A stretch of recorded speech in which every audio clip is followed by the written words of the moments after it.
Now, you're gonna compile a list of everything you want. Not everything that you want a fucking new pair of shoes. I don't mean that, okay? Substantive things, you know? A college education for your mongoloid idiot 9-year-old kid, whatever it is, okay? Chateau in France, a ski chalet in Zermatt. People have bought castles.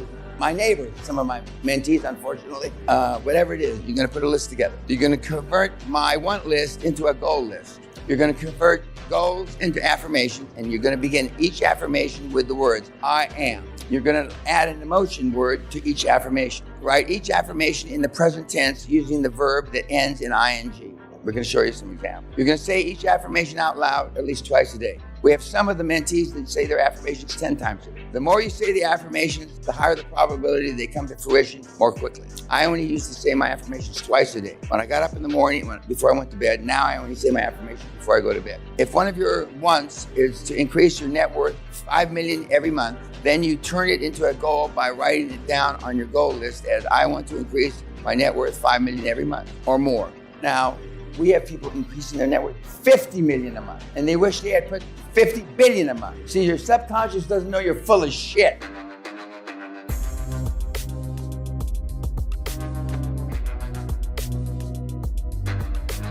Coinciding with the hardcore, no different than you. Got shot down, no different than you. Stuttered when he used the templates, no different than you. Procrastinated, no different than you are gonna do. And some of you have already procrastinated. How is that possible? And he quotes the Persian War and the this and the that in his email, and he's trying to say that Genghis Khan and the this and the that were no different than him, but I can't believe that. I just don't believe that. I got a feeling Genghis Khan et al., Attila, the Hun, and the boys were probably closer to my personality. I think. I have no way of, substantiating that, proving that. And remember, he who writes the history. I've had MMA guys that you know the names of, cunts. I've had professional boxers you may or may not know the names of, cunts. I've had gangland gangsters, cunts. Just like you. How's that possible? Well, it is. I'm telling you, I've been doing this 30 years now. In the beginning, when the Medina guys came here from South America, what the fuck are they doing here? I mean, how could they in fact, you just stick a gun in the guy's mouth, take his money. I'm not telling you this so you feel good. That's the least of my worries. Because if you leave here feeling good, I didn't do something right. But no matter what your personality or disposition, you're not alpha males, but whatever degree of beta males you are, everybody reacts the same. Almost everybody. Not 100% everybody, but almost everybody. Some, like in the boxing analogy, some get up quicker than you might have gotten up. Some might have been more aggressive when they got up, but everybody's the same in that regard. Because those were not your role models. Those were not your benchmarks. Those were not your KPIs, if you will. Those were not your hurdle points. Because that's not how you were trained. And I just read it. And he did his first deal a long time. Took him a long time. So we do the goals now on last morning, because when you used to do them before last night, because you drink too much, and the goals were more or less, not everybody, but I mean a lot of the guys and gals, less gals than guys, they weren't as coherent as they might be. So now in the morning, then you work on it at lunch, and then we talk about them after. And the best goal, and I've been doing this 30 years now for kids, the best goal, completion, implementation, execution, based on affirmations I've ever seen is my own. When I'm running down Torrance Boulevard in, on April of 1983, about 40 years ago, after reading the Robb Report, I'll recommend you read the Robb Report. We used to give you the Robb. We gave you Rolex watch. We did. I've tried everything. Nothing works. They're all only temporary fixes. As soon as your heart on goes down, you forgot about it. Reading the Robb Report. And in 1993, the year that I started the seminars, towards the end of 93, Robb Report voted me and two others the executive coaches of the future.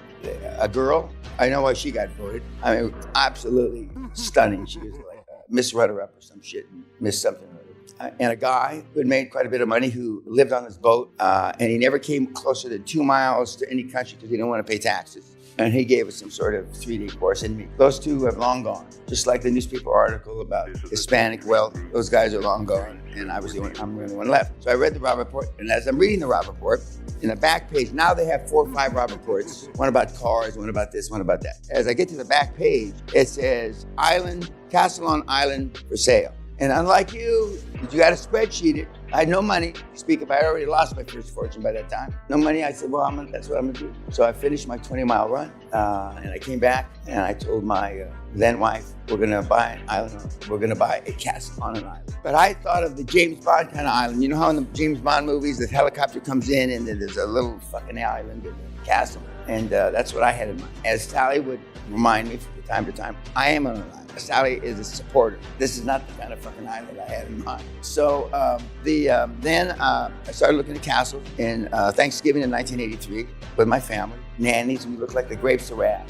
82 suitcases, kids throwing up, shit in their pants. And we came to the UK to look at castles. This was the 19th estate that I looked at. I started looking in Northern Ireland, and they had just kidnapped somebody, and I asked my guide, why did they kidnap those people? Because he's rich. So I stopped looking in Northern Ireland, and then I went to England to look, and I saw castles. I wondered, well, a moat. Well, if you buy a castle with a moat, it's leaking water. And normally the basement and half of the first floor have got big problems. Okay. I bought a UK subsidiary from a large US company in a totally unrelated transaction on New Year's Eve. A guy named Jack McLaughlin, God rest his soul, called me up about 8:30, 8:45 New Year's Eve. And he says, Dan, I need a favor. I just said yes. I didn't say what. And he said, I need to sell this company. We can do it over fax machines. That's what you did in those days. Fax machine. And it's in the UK. It's called Great Eastern Energy. Sounds good to me, Jack. He said, so the papers went back and forth between our lawyers. Of course, our lawyers didn't like be bothered on this.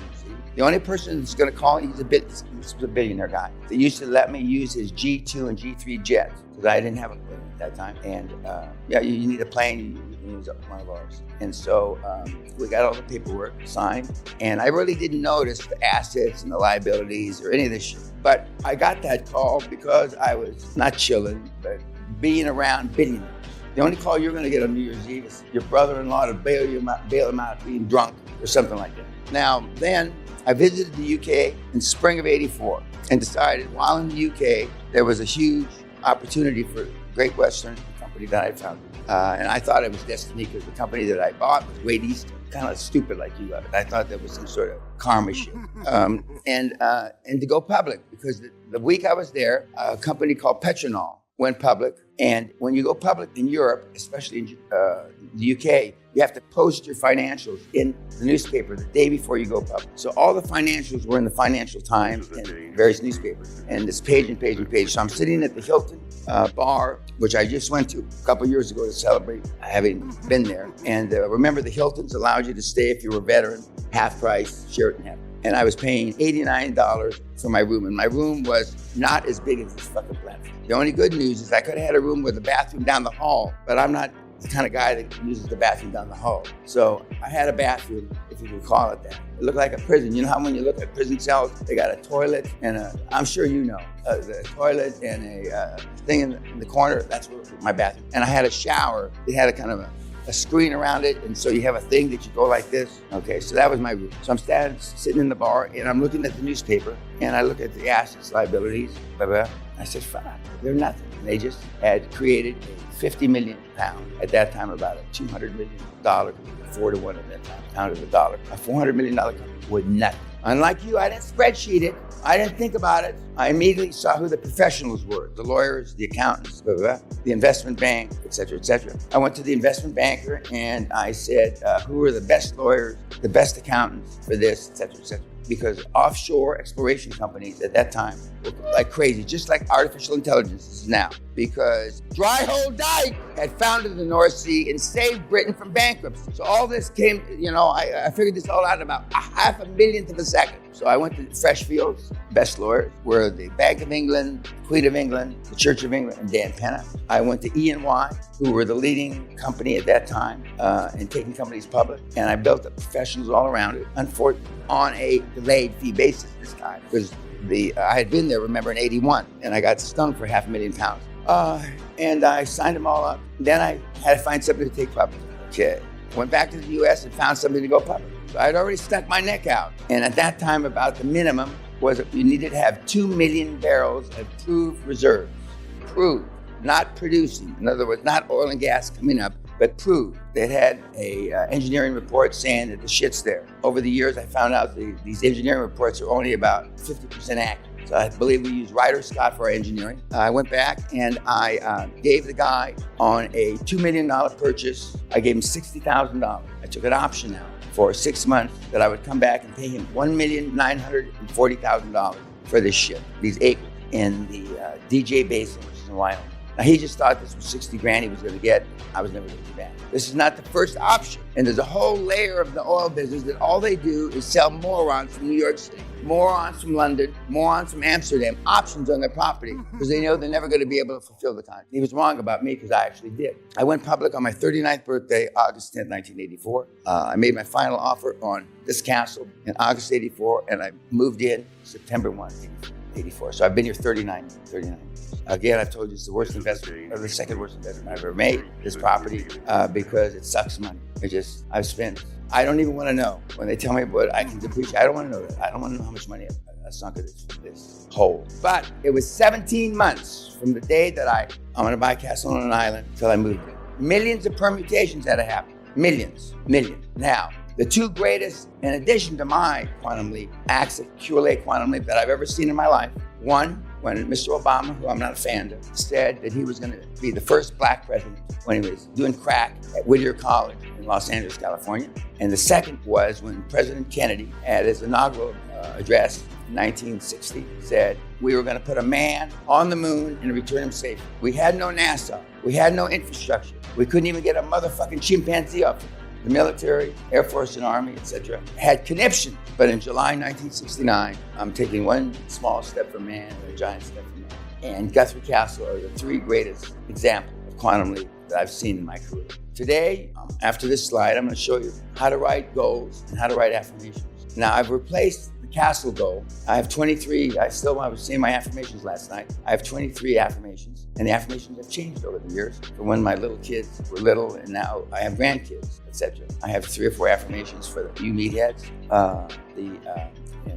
Although hope's not a strategy, I hope and pray that some of that gets through to you. But unfortunately, I'd be a liar if I didn't say I was disappointed every year. I'm disappointed every week. I'm disappointed every motherfucking day.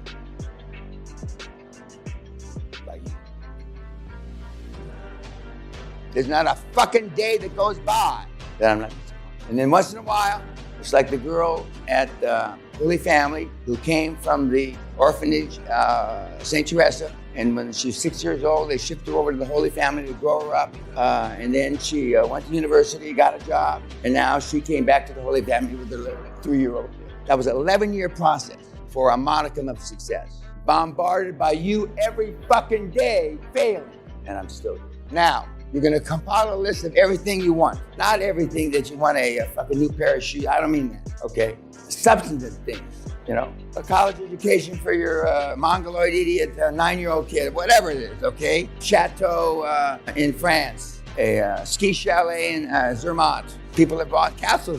My neighbors, some of my mentees, unfortunately, whatever it is, you're going to put a list together. You're going to convert my want list into a goal list. You're going to convert goals into affirmation, and you're going to begin each affirmation with the words, I am. You're going to add an emotion word to each affirmation. Write each affirmation in the present tense using the verb that ends in ing. We're going to show you some examples. You're going to say each affirmation out loud at least twice a day. We have some of the mentees that say their affirmations 10 times a day. The more you say the affirmations, the higher the probability they come to fruition more quickly. I only used to say my affirmations twice a day. When I got up in the morning, before I went to bed, now I only say my affirmations before I go to bed. If one of your wants is to increase your net worth $5 million every month, then you turn it into a goal by writing it down on your goal list as I want to increase my net worth $5 million every month or more.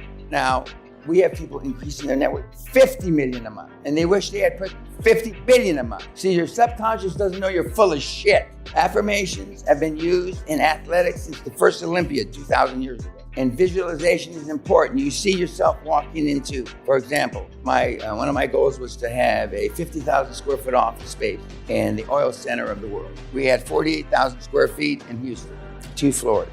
When my goal was, I saw myself walking through the elevators and onto Italian marble. You go to 1111 Bagney today, even though I haven't been in those offices in many years, it's Italian marble. As you walk through the foyer, I visualized a big gold GW. You can go, big gold GW has been taken down and sold, but there used to be a gold GW. I visualized two receptionists that looked like Miss Universe, like this. In 1984 to 1992, there was two receptionists that looked like this. I visualized walking down the halls of my direct reports in their big office. I know offices aren't in now, but offices were. I saw myself walking into my 2,000 square foot office. It was only 1,700 square feet. I saw myself taking a jacuzzi in my office, and it all took place. It all fucking happened. And the affirmation would be, I am happily and easily increasing the amount of my net worth by 5 million or more each and every month. The phrase I am sends a command to your subconscious that doesn't know you're full of shit so that it can work on this goal for you even while you sleep. The term happily and easily tells your subconscious that you will not struggle to accomplish this. Remember, your subconscious doesn't know any better. You may want to use another term that will help you experience the emotions.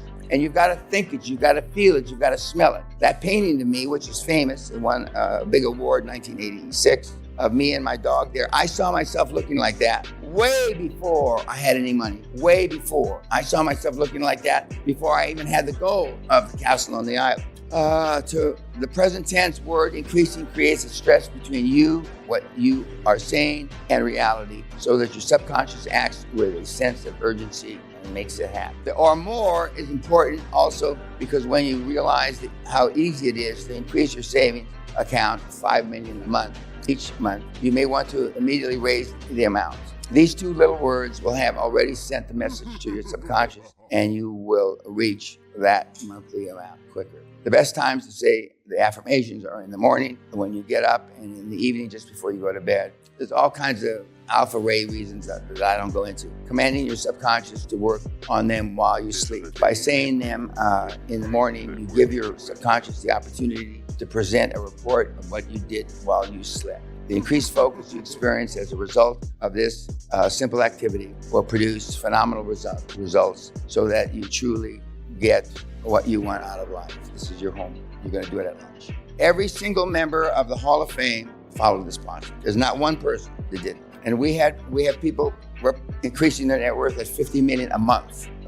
John Elway, famous quarterback from decades ago, who now owns about half of Denver, Colorado, had an affirmation to go when he started when he was about 5 or 6 years old. He was going to win a Super Bowl in overtime. For those of you that know anything about football history, it just said in overtime. His third Super Bowl, not his first, not his second, he won in overtime. I have kids on the wall. He was an all-state baseball player.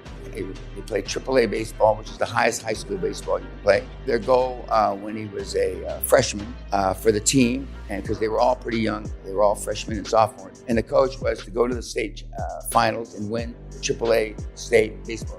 Go to the finals. They went to the finals in his sophomore year, and they lost 2-1. The coach changed the goal, not to go to the finals, but to win the finals. They went in his junior year, and they won 5-3. I've had Olympians in this room, not this room, but the next room, that said that they had a goal since they're 5, 6, 7 years old to be an Olympian. Well, they went to the Olympics and they won dick. They won cock. I've met the Russian Olympic weightlifting coach, powerlifting guy, who looks like a big tub of shit. But they don't take you on the team unless your goal is to win gold.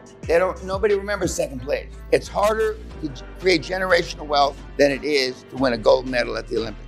When I say that there are about 0.00008 out of the 8 billion people on the earth, that means about 800,000 people are capable of doing generational wealth out of the 8 billion from scratch. Now, I've been saying this since we only had 5.5 billion people, but it's harder to get generational wealth than it is to win an Olympic gold medal. Bye-bye, YouTube.